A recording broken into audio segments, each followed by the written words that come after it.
This is one of the best tanks in the game, and why is that? Well, of course it's because it's British. Well, that's not quite the whole story, but the FV4202 in World of Tanks console is a force to be reckoned with, and today's video will be looking at why you probably want to go towards this tank and why I love it so much. It is probably based on the fact that it is my highest combined damage game ever, 14.6 thousand damage. It is on YouTube, so if you want to go and check that out, or you will be able to by going back through some of my videos. But yeah, the FV4202, an absolute force to be reckoned with, and the reason behind that is of course down to its statistics and the armor model the tank actually has within the game.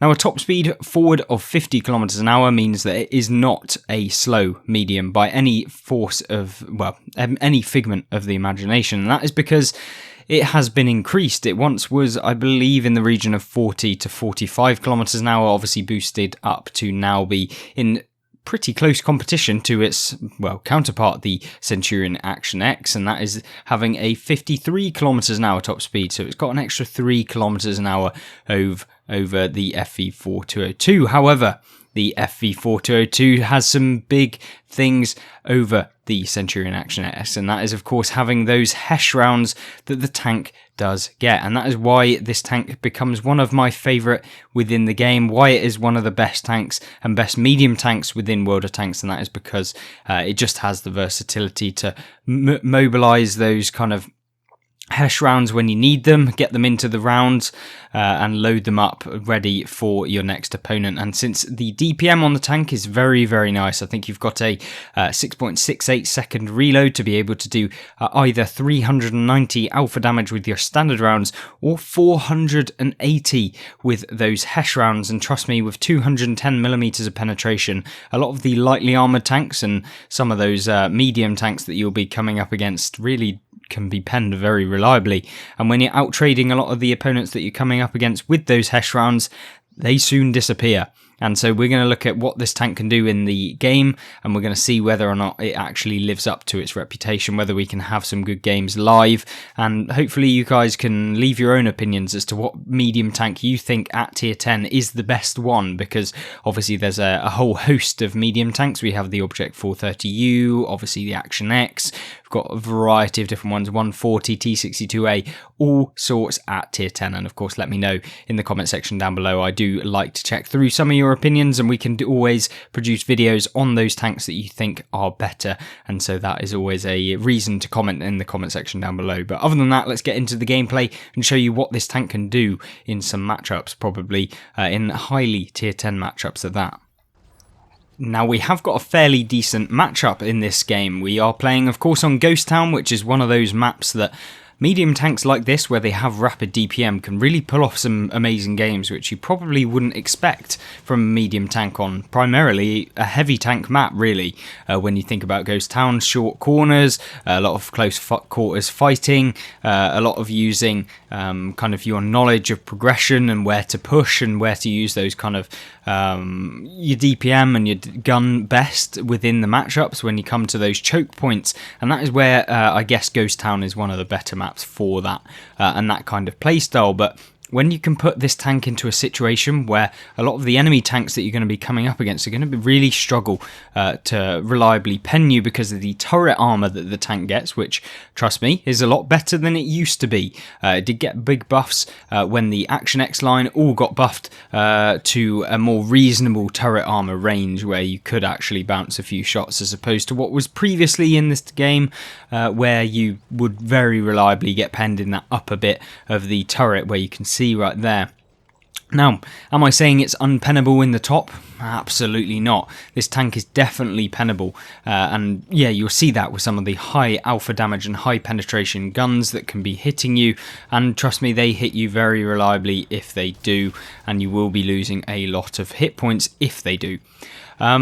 I think what you need to be careful with these tanks is, of course, being too passive, because sometimes you really do need to push forward to get out any kind of damage within the game, and if you don't do that, you're going to be really struggling against some of the opponents. Obviously, you can see us hitting and locking down this 60 TP here. Hopefully, we can continue to pen him. We have to be very careful and mindful that we aren't going to get hit by a Jaeger who's going to pull out on us, because obviously that would not be good for our hit point pool. Now, you saw quickly, very quickly actually, that we picked up superb amounts of damage, well, 800 damage in a matter of seconds really, and you can consistently do that very easily. You see, within pretty much a couple of seconds after reloading, you're almost reloaded again, and you can pump out that damage reliably into the opponents that you'll be facing. And that is where I think I've always loved the high DPM guns that are in World of Tanks, such like the FV4202, where you can rack up that damage super quickly and you can just be an absolute pest to some of these tanks that are going to be pushing. You see the 60 TP getting penned in the side of the turret, and if he's to, you know, push up any further, he's going to be doing exactly the same thing that this Conqueror's doing, who's obviously made a mistake. He's gone way too aggressive into the front of us, and now he's going to have a real problem in trying to take us out of the game quickly enough, where we're just basically putting round after round into his lower plate. Obviously, it's debatable whether or not we're going to be able to consistently deal the damage to him. Obviously, we got hit by the Jaeger, which definitely was not the kind of thing that you want to be doing in this tank. And so, yeah, you do have to be careful. The Maus obviously manages to snap a shot into the back of us, which is not ideal whatsoever. But what we will do is get around into the back of the 50 here and take him out of the game. Now it's time to be a little bit careful, because obviously we don't have the most amount of hit points left in this game. And if we are to be kind of aggressive within this game to get any more damage, we really do have to be very careful. Now luckily we do have the back of the Maus here, and we can load the perfect round into the back of the Maus, where his turret is basically paper. Saying that, don't even pen him in the side, which is always fun. And now we have the awkward situation of basically not penning him, and yeah, we just wasted a few rounds, of course. That was very smart of us. Probably not. That was probably not the smartest thing we've done, but there we go. It's on YouTube. You all know exactly what I've done, and you can probably mock me, as with a lot of you guys I see within the comment section. But please don't mock me for taking that guy out, because he is, of course, on pretty low hit points, and we needed to get rid of him. What we can do now is just put round after round into the back of the 60 TP, who's going to be looking this way. He's fired a heat round, so that's him out of the game now, because there's no way he's reloading before we get another shot into him. He's obviously been taken out. Backchat's now moving up, which we can hopefully get around into before he decides that he's going to kind of avoid and leave, but I don't think we will. We're now going to have to maybe hunt down this light tank that's behind us to get a little bit more damage and potentially some more XP from taking out a tank within this game, because we have been a little bit silly with the back of that Maus. We could have got definitely another 800 hit points worth of damage, but we didn't, which is unfortunate. I say unfortunate, but it was just silly of me. Anyway, obviously this LT is done a mistake, and he didn't actually pen and aim at us. We obviously made a mistake at trying to fire at him, should have really guaranteed the damage, but I guess, you know, considering made quite a few mistakes within this game, obviously being hit by the Jaeger at the beginning, which we definitely spoke about, saying don't get hit by the Jaeger, Ashley, because that's not a good idea. But yeah, there we go, we managed to get hit by him, but still coming top, obviously 4,700 damage, and we managed to take out 3 enemies within the game. We're still on our second mark of excellence, probably go for 95% at some point. Obviously a 95% badge, not a bad result for a town map in a medium tank that, yes, has armour, but not the most amount of armour that you'll ever see. And that is where I think the FV4202 comes in very clutch. And I hope that you'll join me in the second instalment of gameplay in just a second. Right then, so Duke Pass, the second gameplay of today, and we will be trying to really push out as much damage as possible within this game. We're not going to be potentially going for as much assistance because this map really doesn't feature that much room for potential of assistance damage, at least not with this type of gameplay, which is of course an encounter battle on Duke Pass, whereby pretty much the majority of the fighting happens on this ridgeline because both teams almost basically spawn either side of this hill, and then it's kind of just a fight between who can win this hill area and then progress down and get rid of some of the enemy team as they do so. So that is really what we're aiming to do in this one. We're going to be pretty aggressive at the beginning of the game to get into a position where we can deal some damage early on. We are going to of course move into this hill position over here, and then we're going to fortify up here and try and get as much damage on some of those people that are of course on the enemy team going to be trying to progress, much like this FV4005, who's taken a very, very aggressive position, and maybe we'll be able to put some rounds into the back of his turret where we're utilising those HESH rounds that we talked about earlier, putting in HESH rounds into the back of the tank, otherwise being penned by the FV4005, which is always fun. We're not going to poke that again. We've been very, very stupid in the last couple of games by being penned by some tanks that we really shouldn't have. So that's very, very annoying. Obviously taking a nice 1400 alpha damage at the beginning of the game.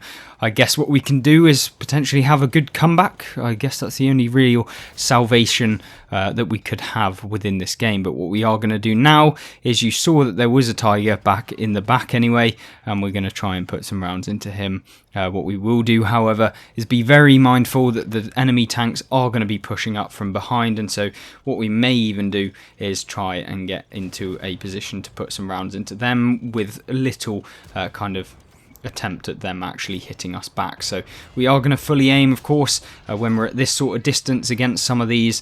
We are going to reload the standard ammunition. He's going to be pulling back, and hopefully we can put a round into him. We didn't manage to track him, which means he's probably going to be a little bit further over to the left. We're going to put another round in. We didn't manage to do anything, and so now we're in a bit of a sticky situation, of course being very, very low on hit points. We're going to aim at the cupola of the Foch, which is of course the weak point of that tank, and yeah, it's a little bit of a annoying one to kind of maneuver the Foch, especially when you've got a lot of tanks that are going to be pushing towards you. You see that there was a Quillin over there. We're going to put one round into him. Of course, this is the value of being able to fire every 6 seconds, is that you aren't limited to firing once every 20 seconds, and so every single round counts. We can afford to fire off some of these shots early, and where we may not necessarily know 100% that a tank is going to be where we're going to fire.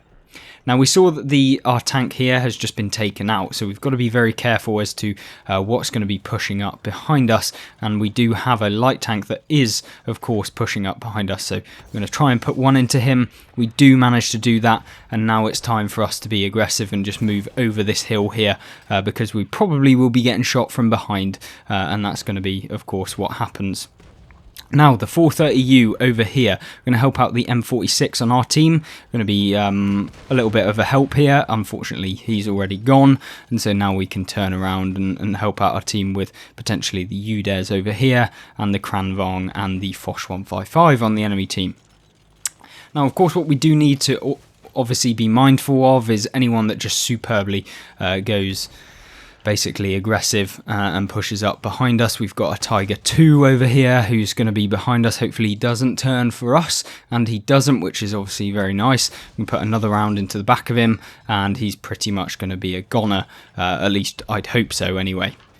Now, of course, there's going to be people coming up from behind us in this position over here, and we've got to be defending that and being a little bit mindful of that as well. So we're in a bit of a sticky situation. We're probably not going to come out of this alive, or at least winning the game, but what we could do is potentially help our team to survive, or at least have the best chances of winning. The light tank on the enemy team is of course moving up, and we can put one round into him. We've tracked him, which is perfect actually, because now what we can do is just make sure that we have the upper hand.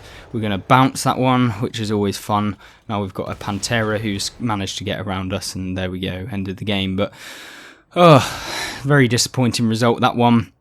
I was hoping that aggressive play at the beginning of the game, but unfortunately we did manage to make a massive mistake and get hit by the FE4005. We were too greedy at the beginning of the game, and we lost so many hit points fighting that guy, and so yeah, we didn't have a good result. But there we go, 3,700 damage. It's going to mean we're going to go down on our marks of excellence, but you know, it's swings and roundabouts. Hopefully next game we'll be able to push forward and have more damage to be able to push up beyond the mark that we currently are at, or at least previously.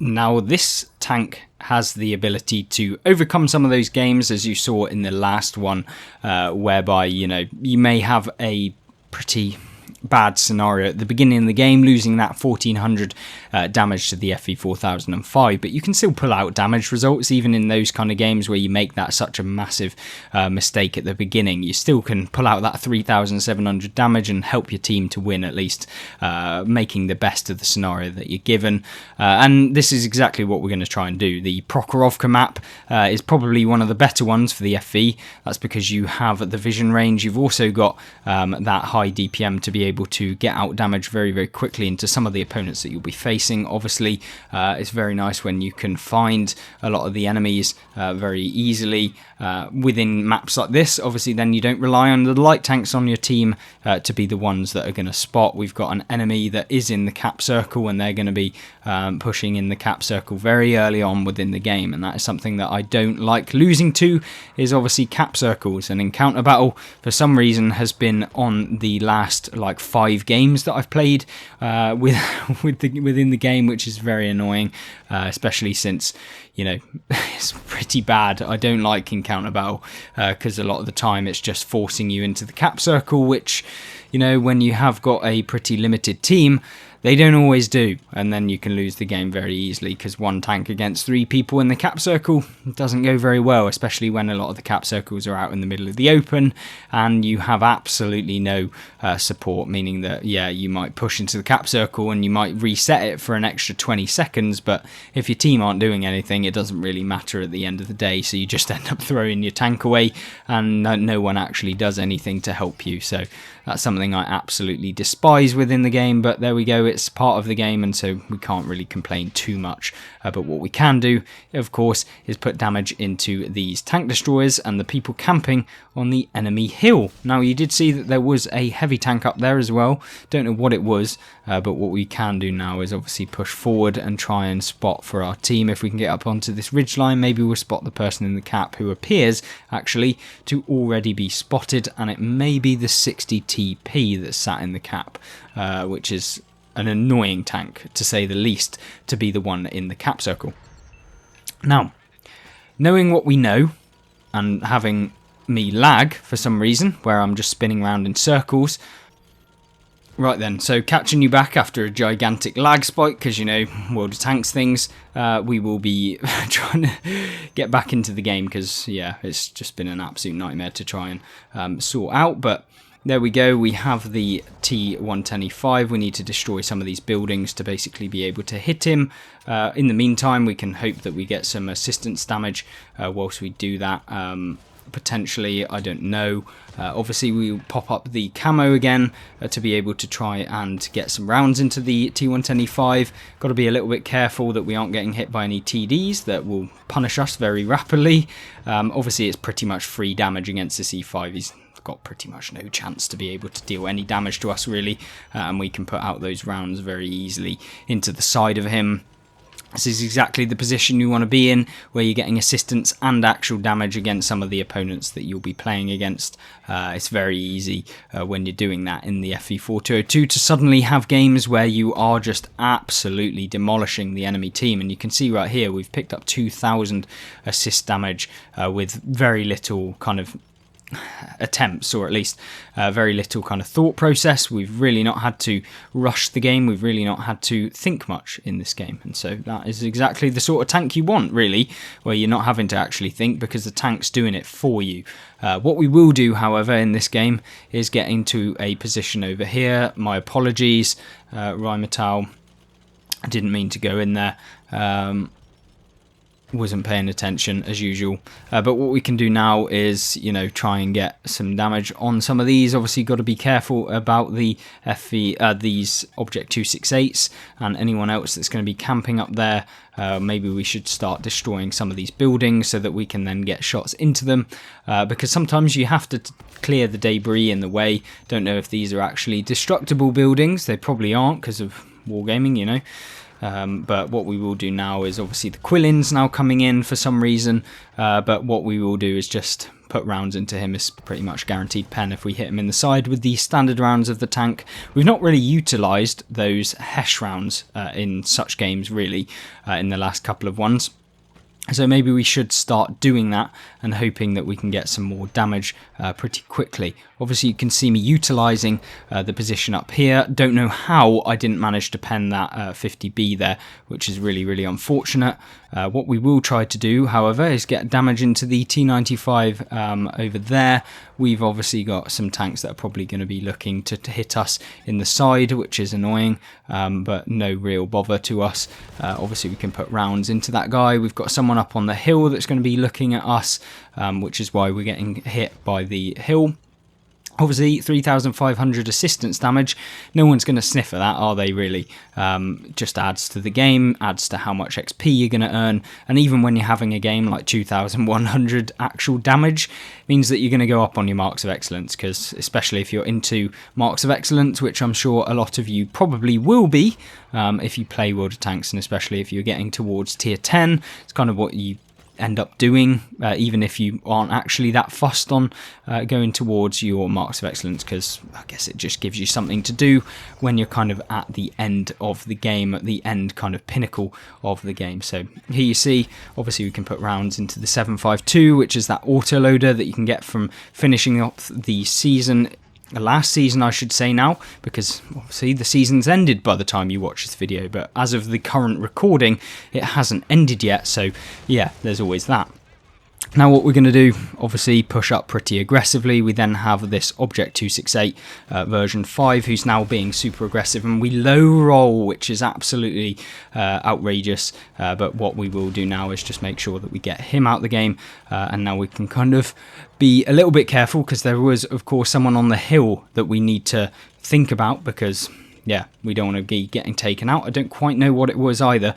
There was, of course, a FE4000 and FE215B, which we can put a round into there. And then, of course, the SU-101 is on full health, which maybe we can get some more damage on in a second. And maybe we'll load a Hesh round to showcase the final damage on the SU. And we are going to go for the full out assault on the SU, jump on him and do all of the blitzkrieg sort of stuff that you want to see within the game. And there we go, the T92 stealing the last bit of damage out of us. Yeah. Oh well, never mind, we did a little bit of assistance at the end. But there we go, a pretty decent game, even though we did disconnect halfway through, which I'm sure split up the game a little bit, which is a bit annoying, but 8,467 or slightly higher even, combined damage. So yeah, well over 8,000 combined damage. Very easy, you know, you didn't have to pay much attention. We went up by 1% on our marks of excellence almost. Yeah, just a brilliant game, and earning 154,000 silver to be that silver lining around the FE4202. So there we go, 3 fantastic, well, showcases, I guess, of the FE4202. Kind of your average games, your game that is probably not going to turn out in your favour and you can still do well, and then, you know, one of the better games where everything kind of went pretty well. And so there we go. Hopefully you did enjoy. Obviously like the video if you did like it, and subscribe if you want to check out more videos coming up soon, and if you want to just go back and check out some of the other gameplay videos that we have on the channel, you can do so, and I will leave some links right now on screen that you can go to. But other than that, hope you have a great rest of your day, and I hope you'll join me in one of those and find out about more tanks within World of Tanks. Goodbye.